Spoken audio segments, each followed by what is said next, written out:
Hey YouTube, Esther781. So today on the bench, a good friend of mine has a Craftsman DLT 3000 riding mower. I believe it's 6-speed manual transmission.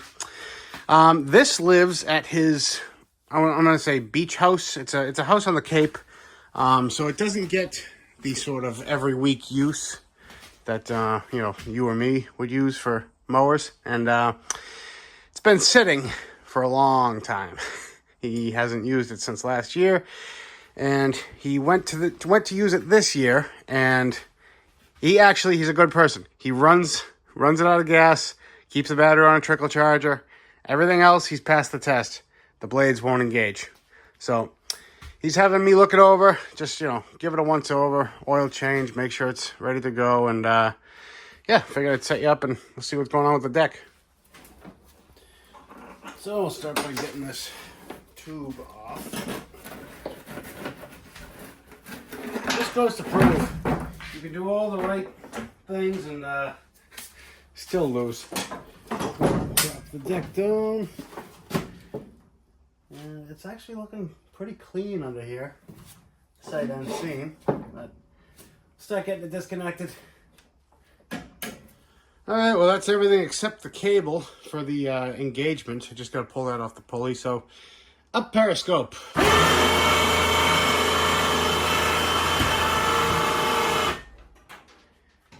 You need a winch for your ceiling, folks. And as much as I'd love to work under this beautiful mousetrap, the last couple years haven't been that good to my 401k, so I can't afford to cut out just yet. That's why I keep this nice handy work table around, safe from danger. Okay, so basically we got your belt, 2 spindles, this brake, and there should be another brake, and we got the idlers. This is the tensioner. Just trying to get everything off so I can hear everything. Quiet as a mouse. Slightly quieter, and it pulls backwards to engage. So, hold on one sec. Those cables are notorious for snapping because of this very issue. So he knew enough to stop when it wasn't going. So let's just give this a little love tap. I'm gonna hit it right on the stud since it's a rubber hammer. Oh, I think that did it.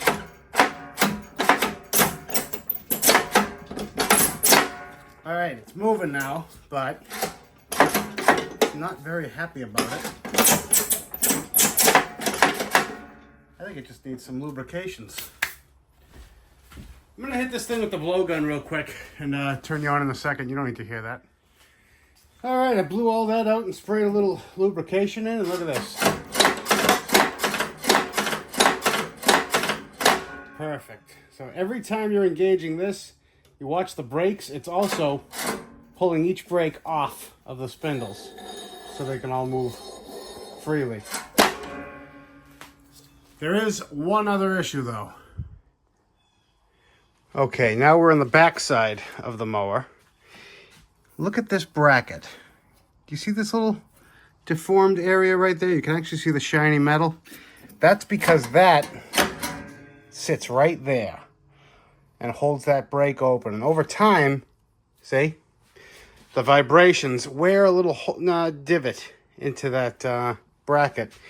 And so sometimes when you release, it's not actually released because it's hung up on this little tit.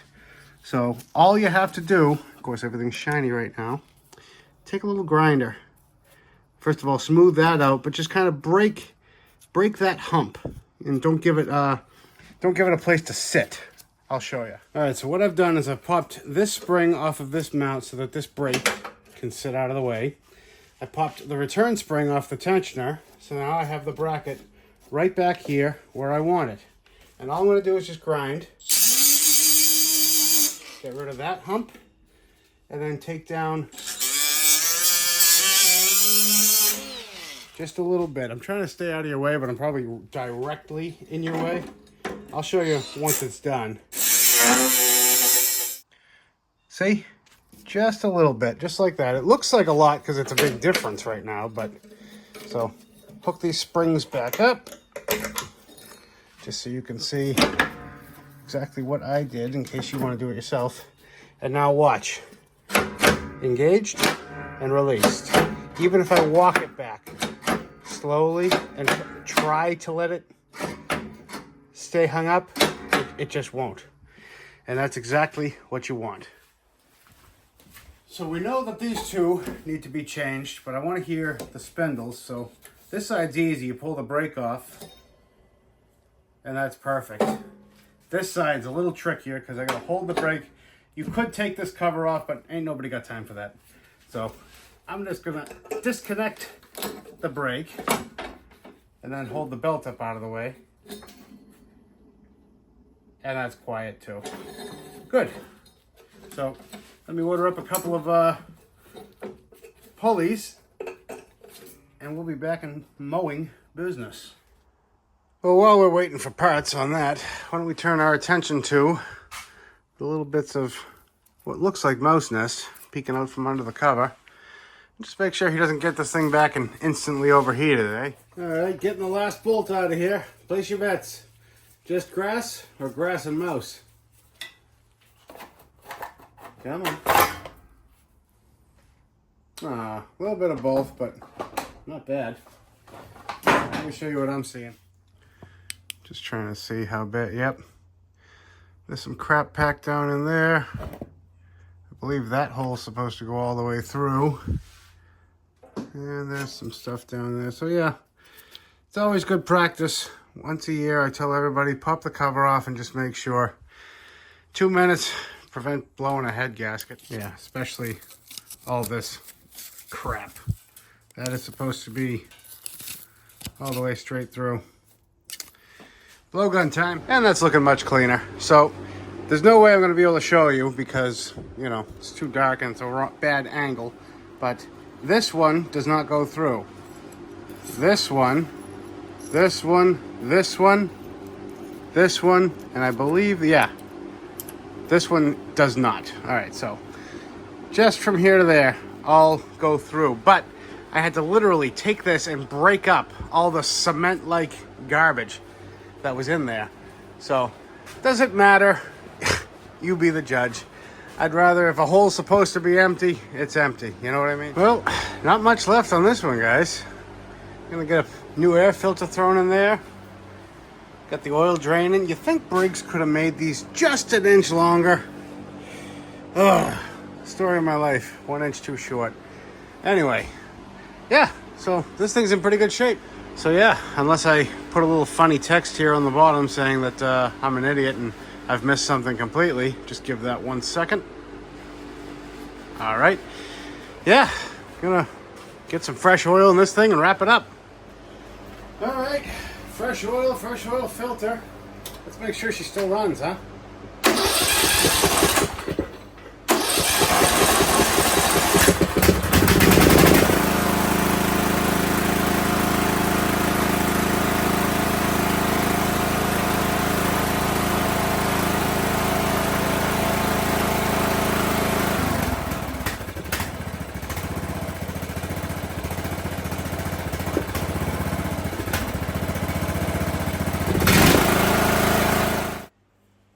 So I think I might have popped the cork on this one a little too early. Could just be me, but the idle. Wasn't too happy about it. I mean, it idled, but you know, I just want to drop this bowl just to be sure. This is the Walbro style carb as opposed to the Nicky, and these are a lot nicer to work with. So just want to take a peek. Make sure there's no water sitting at the bottom or any scuzzies. And a moment of truth. Ooh. Yeah, it's a little bit of garbage. So, I think I'm going to just, you know what I'm saying. You know what I'm going to say. I'm going to blow this out, spray it down, throw it back in, and see if that fixes it. And I got that all cleaned out, and I got the gasket back up in place, so we're just gonna pretend like we were never here. That always works, right? Right?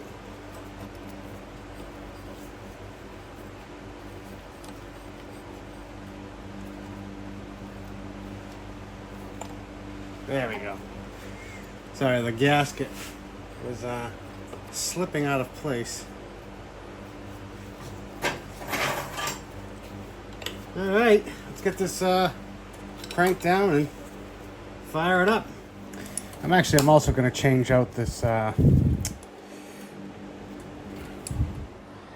this is why you don't pop the cork before the job's actually done and it's out the door. So obviously, I just snapped the inlet off of this fuel pump. However, is it a good thing? Look what I just found. You see all that oil? You see all that cracking? I think this thing was ready to go. Let me blow this off and get you in closer. All right, look at that. So I think this is one of those blessings in disguise. And this was going to fail as soon as he got going. Just out of curiosity, I'm going to spray a little soapy water on here and put the blowgun to it. See if it actually was leaking. All right, place your bets. Up. How about that? You know, it's like I do things on purpose. So, sweet. I mean, sucks that we broke it, but does it really? Oh well. And that's looking much nicer. Now, you'll notice I made a couple changes. The fuel line was coming out here, but it was making this super awkward bend. You can see the filter was rubbing into the housing there. I put a new filter on because why not? Also, there was crap in the fuel bowl. So I was already suspecting this filter, but if you can hear, listen to this. Oh, you can't really hear it. The element has broken loose in there, so it's actually doing absolutely nothing filtering wise. So anyway, all I did was route that fuel line out of the hole, back down and up around. And yeah, it's not touching anything except that wire tie, which is factory. Good, so now that we've changed 3 different things, let's see if it runs any better. Well, you guys are gonna hate me. I didn't turn on the camera. I got the fuel filter filled up. It took a wicked long time to crank. So I turned around, look at the camera, and it wasn't even on. So let's fire it up. See if it idles.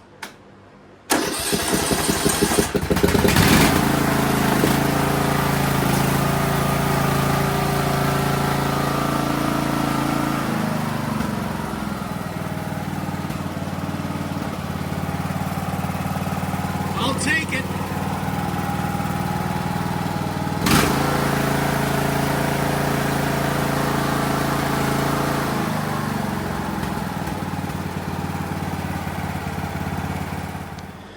Excellent, excellent. New fuel filter, new air filter, new oil filter, all the filters. Thing's getting the Cadillac treatment. Now all she needs is a couple of pulleys and a bath. Now just for my own curiosities, and I'm sure some of you guys are too, I've cut this open. I wanted to see what was in it and if it was in fact detached. Interesting.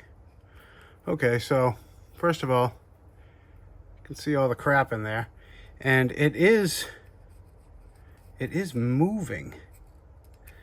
It shouldn't do that, right? I mean, if it's moving, that means stuff can get through. Okay, so this is why you spend the good money on good fuel filters. So I bet you this was just a snug press fit, and that with the cap in place, it held it good enough, but they didn't account for the shrinkage of the plastic. You know, this is getting hot and cooling down, and over time, that's when you're going to get that shaky, and path of least resistance. It's going to, you know, go through the filter at first, but if there's a way to get around it, that little, you know, dust, dirt, and debris, it'll find a way. Looks like there's even some crap right at the bottom down in there. So Yeah, that's why I buy the rotary filters. They are not the cheapest, but cheap filters aren't good and good filters aren't cheap. All right, we got those pulleys in, so let's get the old ones out.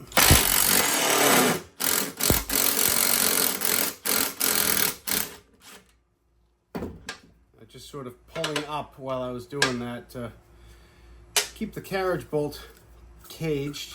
Ooh, that one's just terrible.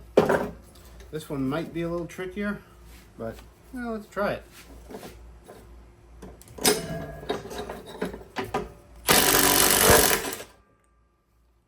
Nope. We win. Alright, let me grab the new ones. Alright, so we'll go through these one at a time. We'll start with the tensioner, the part number. I'll put it right there.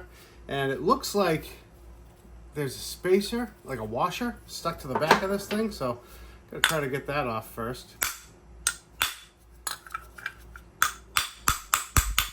Unless that's just me. Doesn't that look like it should come off? Look at that. So let me get a chisel. And yeah, sure enough, it's supposed to have a little spacer on there. That was on there good, huh? So toss that on. And if you just kind of hold some pressure on that carriage bolt, like I said, hold it up and then sock it down.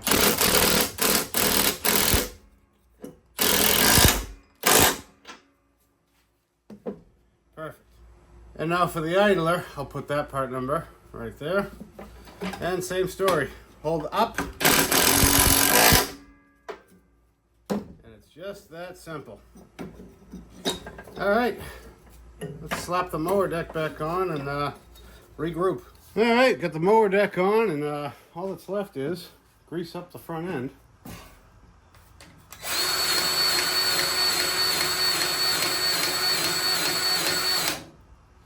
And again, we're going with the green grease. And I forgot to answer one comment on one of the last videos. They were asking, how does the green grease compare to Red and Tacky? If you guys don't know, Red and Tacky is a product made by Lucas. And Lucas makes great stuff. And Red and Tacky is a great grease. However, in my experience, and I've used both, Red and Tacky is less waterproof than this one. So Red and Tacky is water resistant. This is waterproof. And where have I seen that come into play? On excavators. Specifically, I don't know if you guys, some of you guys work for the city or work in construction, but working in pits of water, you know, those buckets, every pin on those buckets are greased. And I noticed that working in watery conditions, the Red and Tacky is more likely to wash off and come off than green grease is. And I mean, that's all I really have to say about that. I don't think Red and Tacky is a bad grease. I just think green grease is a superior grease. So we all have opinions, and that one's mine. Well, she's back down to earth. She's all back together.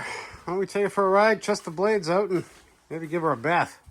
All right, one-handed cold start. Let's try it.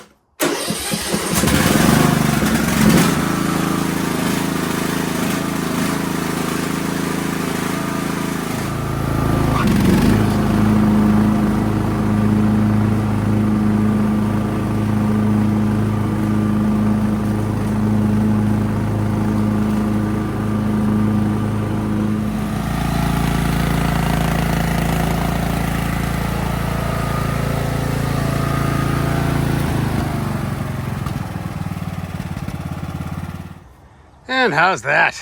Got to take the video quick before the water dries. No, I'm just kidding. It's basically dry. She cleans up nice, huh? You hear that, Greg? It's worth cleaning it once or twice a decade. Even the engine bay came out pretty decent. So that's it for this, guys. Pretty quick, not very interesting, but hope you guys liked it. We'll catch you on the next one.